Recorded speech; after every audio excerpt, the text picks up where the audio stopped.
पश्चिम बंगाल के चुनाव में प्रधानमंत्री मोदी ने सीमावर्ती इलाकों में बदलते जनसांख्यिकी का परिवर्तन को लेकर खबरदार किया था। बंगाल में बीजेपी सरकार बनने के बाद इसे रोकने के लिए जहां बांग्लादेश की सीमा पर बाड़ लगाई जा रही है, वहीं केंद्रीय गृह मंत्री अमित शाह ने देश भर में घुसपैठ को रोकने के मिशन पर काम शुरू कर दिया है। বর্ডারকে সুরক্ষিত করা, অভারতীয়দের দরজা দেখিয়ে দাও, ঘুসপেটিয়া हटाओ, जाओ जहां से आया था उस रास्ता से जाओ, वापस जाओ बांग्लादेश। पश्चिम बंगाल जीतने के बाद बीजेपी सरकार अब घुसपैठियों को बाहर निकालने के लिए चक्रव्यूह रच चुकी है। वहीं केंद्र सरकार की योजना पूरे देश में घुसपैठ रोकने के साथ डेमोग्राफी बदलने का सपना देखने वालों के मंसूबे ध्वस्त करने की है कि सिर्फ सीमाओं की सुरक्षा कर हम देश की सुरक्षा सुनिश्चित नहीं कर सकते। हमने क्षेत्रीय सुरक्षा का राज्य सरकारों के साथ रहकर चिंता भी करना पड़ेगा और वो जिम्मेदारी का निर्वहन भी करना पड़ेगा। हमारी जिम्मेदारी है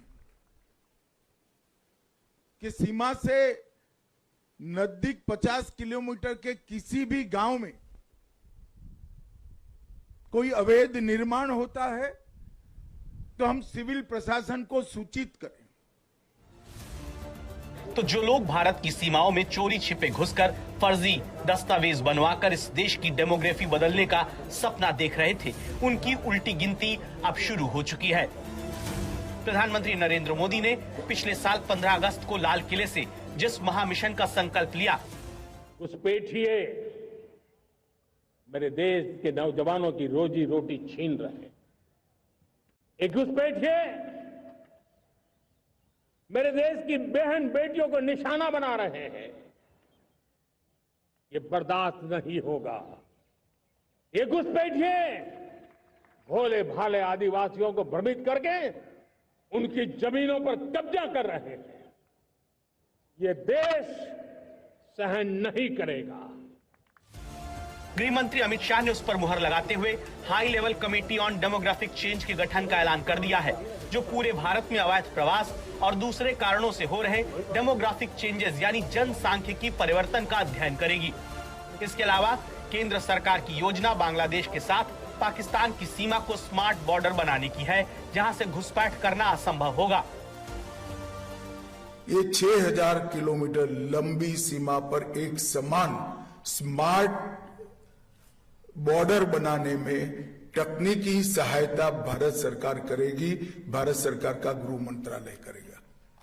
इसके लिए छुटपुट कई सारे प्रयोग सीमा सुरक्षा बल ने कई सालों से किए। ये सारों का संकलन करते हुए एक मजबूत सुरक्षा ग्रिड बनाने के लिए हम आगे बढ़ रहे हैं। पश्चिम बंगाल में भारत बांग्लादेश सीमा की कुल लंबाई 2216 किलोमीटर है, जिसमें से सिर्फ 1647 किलोमीटर पर ही बाड़ लगाई गई है। शुभेंदु सरकार बनने के बाद बीएसएफ को तारबंदी के लिए जमीन सौंप दी गई, जिसने बॉर्डर पर अपना काम भी शुरू कर दिया।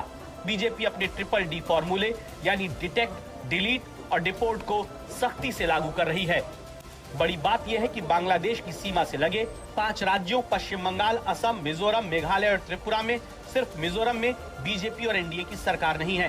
गृह मंत्री अमित शाह की योजना बीजेपी शासित राज्यों में बांग्लादेश से घुसपैठ करीब खत्म करने के लिए बीएसएफ को स्थानीय प्रशासन के साथ तालमेल करके घुसपैठ के हर रूट को खत्म करने का मंत्र दिया गया है।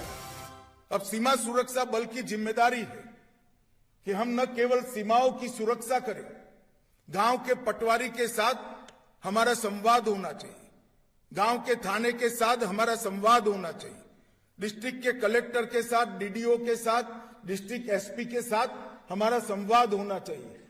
कौन नया घुसपैठिया आया है, क्या रूट है, कहां से तस्करी हो रही है, कहां से गौ तस्करी हो रही है, ये सारे रूटों को चून कर बंद करना, समाप्त करना, ये बीएसएफ की जिम्मेदारी है। घुसपैठ रोकने के इसी प्लान पर अमित शाह त्रिपुरा, असम और पश्चिम बंगाल के मुख्यमंत्रियों के साथ बैठक करने जा रहे हैं। इससे पहले ही बांग्लादेशी और रोहिंग्या के बीच होल्डिंग सेंटर बनने के बाद जिस तरह से खलबली देखी जा रही है, उसने भारत में घुसपैठ की समस्या और चुनौती को एक बार फिर सबके सामने लाने का काम किया है।